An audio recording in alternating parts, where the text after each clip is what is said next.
Listen carefully, because this isn't the kind of speech you hear. This is the kind you feel in your chest long after it ends. There's a dangerous misconception about empaths. People think empaths are weak, soft, easy to manipulate, easy to break. And that is where they made their biggest mistake. Because what they don't understand is that an empath isn't fragile. An empath is aware. They read energy the way others read words. They sense lies before they're spoken. They feel intentions before. Where actions happen, and yet they still choose kindness. That's not weakness. That's discipline. But here's the turning point the moment everything changes. When an empath is pushed too far, they don't shatter, they transform. You see, empaths give chances, more than most people deserve. They forgive, they understand, they try to see the pain in others even when they're the ones being hurt. But every betrayal leaves a mark. Every lie rewires something inside them. Every manipulation sharpens their awareness, until one day they stop explaining, they stop chasing, they stop caring the way they used to.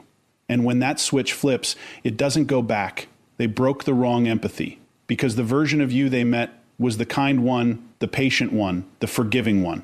But the version they created, that one sees everything. No more blind trust. No more emotional discounts for bad behavior. No more sacrificing your peace just to keep others comfortable. Now you recognize patterns instantly. Now you notice the small shifts in tone, the hidden motives, the subtle disrespect. Now you move differently. Empathy was never your weakness. It was your awareness operating at a level most people can't even comprehend. While others walk into a room and see faces, you feel tensions, you sense histories, you detect fractures in people that haven't even been spoken out loud yet. You notice the hesitation before someone lies.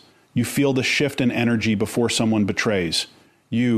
That's where catch the micro changes in tone, posture, breathing, the things most people miss because they're too distracted trying to be understood instead of understanding.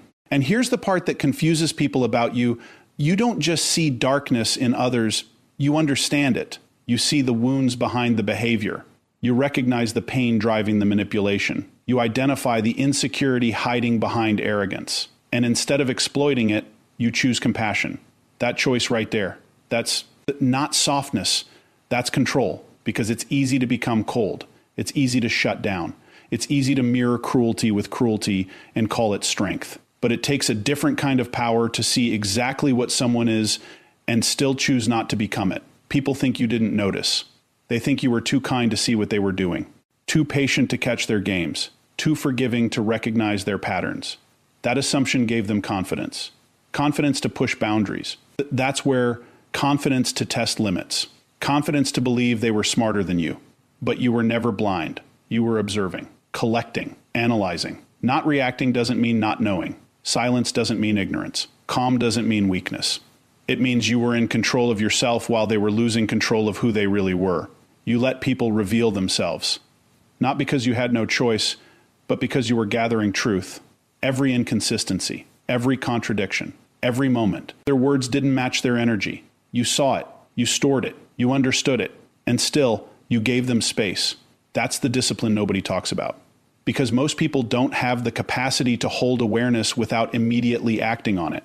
They react too fast. They judge too quickly. They escalate too easily. But you absorb first. You process first. You understand before you decide. And that ability, that restraint, that patience, it makes you dangerous in a way that loud. People will never be, because loud people reveal themselves quickly. But aware people, they move in silence. They don't need attention. They don't need validation. They don't need to prove they're right. They already know. And knowing without reacting, that's power. Because reaction gives people information. Reaction shows your triggers. Reaction exposes your limits. But when you stay composed, when you stay centered, when you stay aware without giving anything away, you become unpredictable. We're unreadable, untouchable. That's why manipulators get uncomfortable around you. They can't figure out where they stand. They can't locate your weaknesses. They can't predict your next move because you're not playing the same game. They're operating on surface level tactics. You're operating on depth. They're chasing control. You're mastering self-control. And self-control will always outlast manipulation because manipulation depends on emotional reactions. But when someone controls where emotions Manipulation has nowhere to attach. That's what they underestimated about you. They thought your kindness was compliance. They thought your patience was permission. They thought your silence was surrender. But it was none of those things. It was awareness choosing timing, because real strength isn't an immediate reaction. It's in precise response. And you respond when it matters, not when you're provoked. You don't give energy to every situation. You don't invest emotion in every person. You don't fight every battle. You choose. And choice is power. Because the moment you realize you don't have to engage, you become free. Free from their expectations. Free from their manipulation. Free from their need to control how you feel. And that's when the shift happens. When they realize you're not reacting the way they expected. When they notice their tactics aren't working. When they feel your energy pull back, your attention withdraw, your presence becomes selective. That's where confusion sets in, because they built their strategy on the assumption that you were weak. But now they're facing someone who is aware of patterns, aware of intentions, aware of value. And once awareness reaches that level, it doesn't go backwards. You don't unsee what you've seen. You don't know what you've understood. You don't return to a version of yourself that tolerated what you now recognize. And that's what makes empathy powerful. Not the feeling, the control behind the feeling. Not the understanding, the discipline in how you use that understanding. Not the awareness, the restraint in how you express it. Because anyone can feel. But not everyone can feel deeply, understand clearly, and still remain in control of themselves. That's rare. That's precise. That's powerful. Pain didn't arrive to destroy you. It arrived to expose what you were capable of becoming. Every betrayal you went through wasn't random. Every lie you uncovered wasn't accidental. Every moment you felt that were used, drained, overlooked, it was shaping something deeper inside you. Because pain has a purpose most people never understand. It reveals patterns. It forces awareness. It strips illusions. At first, it feels like loss, like something is being taken from you. Trust, peace, innocence, the ability to see people the same way you used to. And that part is real. Something is being taken, but something else is being built at the exact same time. Something sharper, something more precise, something. That doesn't just feel, but understands. You didn't just experience pain, you studied it, you analyzed it. You felt it from every angle until you could recognize it instantly. And that changed you. Not into someone broken, but into someone calibrated. Because once you've been lied to enough times, you start noticing inconsistencies faster than others can hide them. Once you've been manipulated, you begin to recognize intention before it turns into action. Once you've been betrayed, you stop. That's where taking words at face value and start reading behavior as the real language. Pain trained you. It sharpened your instincts. It upgraded your perception. And that's the part people don't expect. They think pain weakens you. They think it leaves you fragile. They think it turns you into someone easier to control. But the opposite happens when you refuse to stay unconscious. You become harder to deceive, harder to influence, harder to reach in the same careless ways. Because now you don't just listen to what people say. You observe what they do. You measure consistency. You track patterns. You notice the gap between intention and execution. And once you see that gap, you can't ignore it. That awareness creates distance. Not emotional coldness, but clarity. You stop attaching to potential. You stop believing in promises without proof. You stop investing in people who haven't earned access to your energy. That's not bitterness. That's precision. Because pain taught you something valuable. Not everyone deserves the same version of you. Not everyone deserves your time. Not everyone deserves your empathy at full capacity. And once you understand that, everything shifts. Your standards rise. Your tolerance lowers. Your circle becomes smaller, but stronger.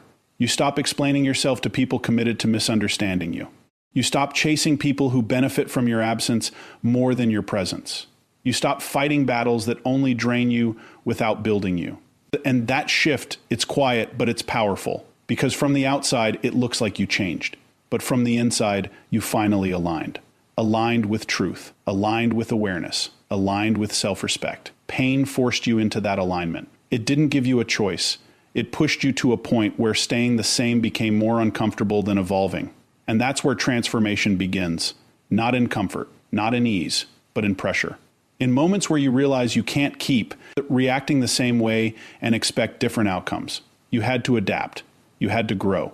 You had to become someone who doesn't just feel deeply, but protects that depth with intelligence. Because feeling deeply without boundaries is self-destruction. But feeling deeply with awareness, that's power. That's control. That's evolution. And evolution always comes with loss. You lost the version of you that tolerated too much. You lost the version of you that ignored red flags. You lost the version of you that gave endlessly without measuring return. And even though that loss hurt, it made space for something stronger, something more refined, something that doesn't break under pressure, but adjusts to it. Now when pressure comes, you don't collapse. You analyze. You adapt. You respond with intention instead of impulse. That's what pain built inside you. A system. A filter. A level of awareness that most people never reach because they avoid discomfort at all costs. But you didn't avoid it. You went through it. And going through it changed your relationship with it. You stopped fearing it. You started understanding it. And once you understand something, it loses its control over you. That's why the same things that used to hurt you don't hit the same anymore. Not because you don't feel, but because you see. You see what's behind the behavior. You see what's driving the action. You see what's real and what's performance. And that vision protects you. It keeps you from repeating. That's where cycles. It keeps you from giving the same energy to the same types of people. It keeps you moving forward instead of circling back. That's transformation. Not becoming someone else, but becoming more of who you were meant to be without illusions, without distractions, without unnecessary attachments. And once that transformation happens, it's permanent. You don't go back to being unaware. You don't go back to ignoring what you now recognize. You don't go back to giving without understanding that's where cost, because now you know the cost, and that knowledge changes everything. The most misunderstood form of power isn't loud, isn't aggressive, isn't visible. It's distance. Not the kind of distance that comes from anger, but the kind that comes from clarity. Because when you finally understand people, truly understand them, something inside you shifts. You stop reacting the way they expect. You stop engaging the way they rely on. You stop feeding the dynamic that once gave them access to you. And that silence, that absence, it hits harder than any argument ever could. People are prepared for confrontation. They rehearse responses. They justify their actions. They defend, deflect, manipulate. But they are not prepared for disconnection. They are not prepared for someone who sees everything and chooses nothing. No explanation, no closure, no emotional performance. Just a quiet withdrawal that says more than words ever could. Because when you detach, you remove the very thing they depended on, your attention, your energy, your reactions. And without those, their influence disappears. That's why emotional detachment isn't cold, it's controlled. It's not about shutting down your feelings, it's about deciding where they're allowed to exist. It's about recognizing that not every situation deserves your emotional investment. Not every person deserves your response. Not every action deserves your reaction. And once you operate from that level, everything becomes intentional. You don't respond out of habit. You don't react out of impulse. You choose. And that choice creates a kind of power most people will never experience, because most people are reactive. They get pulled into conversations they don't need to have. They get triggered by words that don't deserve attention. They get emotionally entangled in situations that only drain them. But you don't. Not anymore. Because you've learned that reaction is a form of permission. Every time you react, you give someone where access to your state. You allow them to influence your emotions. You hand them control without realizing it. And once you see that, you start protecting your reactions like they matter. Because they do. Your reactions are signals. They tell people what affects you. They reveal what you value. They expose where you're vulnerable. And when those signals are controlled, your vulnerabilities become hidden. That's where detachment becomes strategic. Not as a defense, but as a standard. You don't withdraw because you're hurt. You withdraw because you're aware. Aware of patterns that don't align with your peace. Aware of behavior that doesn't match your standards. Aware of people who only show up when it benefits them. And awareness always leads to distance. Because once you see clearly, you can't stay blindly connected. That's the shift people don't understand. They think you changed. They think you became distant, cold, different. But the truth is, you became selective. You stopped giving unlimited access to people who never respected it. You stopped explaining yourself to people who never intended to understand. You stopped proving your worth to people committed to undervaluing you. And that decision, It cuts deeper than any words you could have said. Because words can be argued. Words can be twisted. Words can be ignored. But absence cannot be negotiated. Absence forces reflection. It creates a space where people are left with nothing but their own actions too. That's where confront, no distractions, no justifications, no emotional reactions to hide behind, just silence and the truth that comes with it. And for someone who relied on your presence, your energy, your attention, that silence becomes loud. It becomes uncomfortable. It becomes something they can't control because they were used to access, used to your availability, used to your willingness to engage. And now that access is gone. Not reduced, not limited. Gone. And that's where the real power shows. Where itself, not in what you say, but in what you refuse to entertain. Not in how you react, but in how you remain unaffected. Not in how you confront, but in how you disengage. Because disengagement is the ultimate boundary. It doesn't require agreement. It doesn't require understanding. It doesn't require permission. It simply exists. And once it's in place, it changes everything. You move differently. You think differently. You interact differently because you're no longer operating from a need. That's where, to be understood, you're operating from a standard of self-respect. And self-respect doesn't argue. It doesn't chase. It doesn't convince. It decides. It observes. It removes itself from anything that doesn't align. That's what makes emotional detachment so powerful. It's not emotional emptiness. It's emotional discipline. You still feel. You still understand. You still see. But you don't give those feelings to just anyone. You don't expose that understanding to people who misuse it. You don't. Offer that depth to those who only operate on the surface. Because depth is valuable. And anything valuable requires protection.